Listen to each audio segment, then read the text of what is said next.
प्रिय बच्चों, आज का हमारा विषय रहेगा मैत्रेयी पुष्पा का जीवन परिचय और प्रमुख रचनाएं। मैत्रेयी पुष्पा का नाम न केवल महिला कथा लेखिकाओं में अपितु संपूर्ण कथा लेखकों में अत्यंत आदर से लिया जाता है।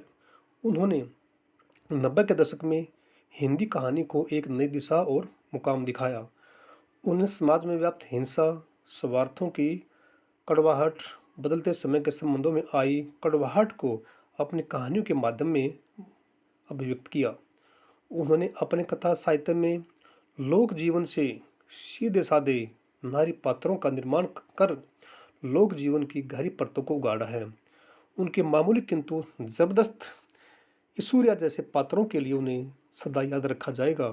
मैत्रेयी पुष्पा का जन्म एक साधारण परिवार में 30 नवंबर 1944 को उत्तर प्रदेश के अलीगढ़ जिले के सिकुरा नामक गांव में हुआ। उनका बचपन जिला झांसी के खिल्ली गांव में बीता। उनकी प्राथमिक शिक्षा स्थानीय पाठशाला में हुई। उन्होंने बुंदेलखंड कॉलेज झांसी से एमए हिंदी की परीक्षा उत्तीर्ण की। उन्होंने अपने गृहस्थ जीवन को संभालते हुए निरंतर साहित्य लेखन का कार्य किया। अब तक उन्होंने अनेक महत्वपूर्ण रचनाओं का निर्माण कर माँ भारती की झोली को समृद्ध किया। उन्होंने कहानी, आत्मकथा, उपन्यास, स्त्री विमर्श आदि गद्यात्मक विधाओं पर सफलतापूर्वक अपनी लेखनी चलाई। प्रमुख रचनाएं। मैत्रेयी पुष्पा जी ने अब तक अनेक साहित्यिक रचनाएं लिखी हैं। उनमें से कुछ महत्वपूर्ण रचनाएं इस प्रकार हैं। कहानी संग्रह चिन्नार, गोमा हस्ती है, ललू मुनिया तथा अन्य कहानियाँ। उपन्यास बेतबा बहती रही, चाक, झूला नट, अल्लाह, कबूतरी, अगन पाखे विजन। आत्मकथा कस्तूरी कुंडल बसें, स्त्री विमर्श खुली खिड़कियाँ। सम्मान सार्क लिटरेरी अवार्ड। कहानी साहित्य की प्रमुख विशेषताएं। मैत्रेयी पुष्पा ने फैसला, गोमा हस्ती है, ललू मुनिया, छुटकारा और पीरी का सपना जैसे कहानियों की रचना करके न केवल स्त्री की शास्त्र व साहित्य में चित्रित रूढ़ छवि को निरस्त किया, बल्कि पितृसत्तात्मक व्यवस्था की संरचना की। जब 90 के दशक में अन्य महिला कहानी लेखिकाएं नारी अस्मिता आंदोलन के रूप में संगठित होकर नारी विमर्श का नाम लेती हुई दिखाई देती हैं, वहीं मैत्रेयी पुष्पा स्त्री की नई छवि की रचना करती दिखाई देती हैं। वे स्त्री मुक्ति की अवधारणा को स्त्री पुरुष के संबंधों व आर्थिक मुक्ति की सीमाओं को तोड़कर उसे राजनीतिक रूप से सशक्त स्त्री के रूप में प्रस्तुत करती हैं। उन्होंने अपनी कहानियों में नारी जीवन की विभिन्न समस्याओं को अत्यंत कलात्मक ढंग से पिरोया है। उनका कथा साहित्य जहाँ भाव के धरातल पर पाठक के मन को झकझोर डालता है, वहीं कलात्मक से आकृष्ट करता रहता है। मैत्रेयी पुष्पा की कहानियों की प्रमुख विशेषताएं इस प्रकार से हैं।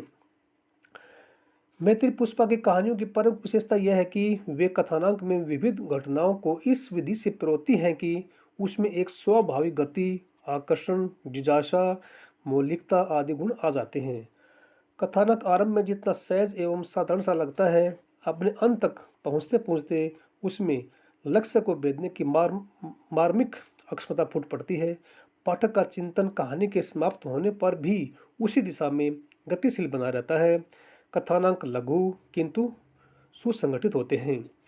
मैत्रेयी पुष्पा की कहानी कला की दूसरी प्रमुख विशेषता वातावरण का प्रभाव में चित्रांकन करना। वातावरण का सफलतापूर्वक निर्माण रचना को स्वाभाविकता एवं मौलिकता प्रदान करता है। मैत्रेयी जी इस तथ्य से भली भांति अवगत हैं, इसलिए उन्होंने अपनी कहानियों में विषय के अनुकूल वातावरण की योजना की है। पात्रों के बाहरी वातावरण और अंतःकरण की गहमागहमी के टकराव द्वारा जहाँ कथानक का विकास होता दिखाई गया, वहीं पात्रों के चित्र को उद्घाटित किया गया है। फैसला कहानी में वसुमती के गांव के वातावरण को सजीव रूप से प्रस्तुत किया गया। कौन कहेगा कि यह प्रमुख का गांव है। गड्ढों में पानी, पानी में मच्छर, कूड़ा कचरा, घर घर जुड़ी ताप, कुछ दवादार होती, गड्ढों की पुराई जैसे लालपुर में। चरित्र चित्रण की कहानी कला में प्रमुख भूमिका रहती है। मैत्री पुष्पा की कहानियों के पात्र अत्यंत सजीव एवं कर्मठ हैं। उन्होंने अपनी कहानियों के पात्र ग्रामीण भूमिका के लिए हैं।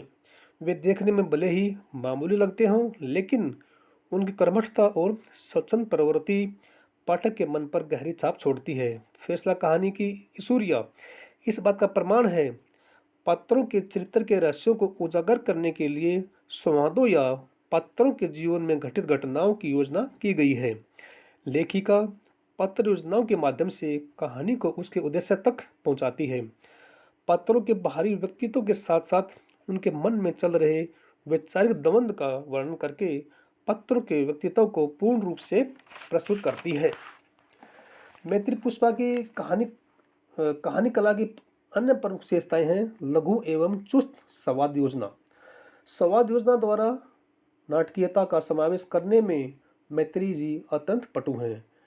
उनके संवाद पूर्णतः पात्रों की मनोदशा एवं स्थिति के अनुकूल हैं। छोटे छोटे संवादों के द्वारा पात्रों के चरित्रों के उद्घाटन के साथ साथ कथानक का सुव्यवस्थित विकास करती हैं। उनकी कहानियों में प्रयुक्त संवाद भाषा की स्वाभाविकता के अतिरिक्त स्थान एवं समय के अनुकूल भी नियोजित हैं। मैत्री जी की कहानी कला की सफलता का अन्य प्रमुख आधार है उनकी भाषा शैली। कहानी कहने का ढंग ही कहानी पढ़ने व सुनने को आकर्षित करता है।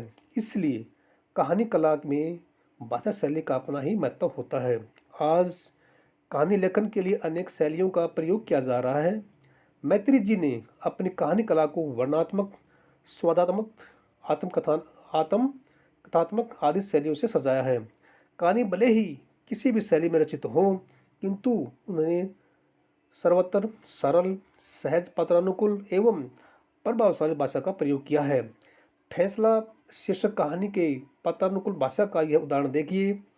पंचायती चौतरे पर दुर्गा बैठा है, पन्ना देख रहा है, तेरी सो बसुमती, सारे पंच तेरी प्रतीक्षा में। उनकी भाषा कहीं लोक भाषा को छूती है तो कहीं विचारों की ओर गंभीरता की अभिव्यंजना के शुद्ध साहित्यिक एवं संकष्टनिष्ठ प्रभावशाली रूप धारण कर लेती है। धन्यवाद।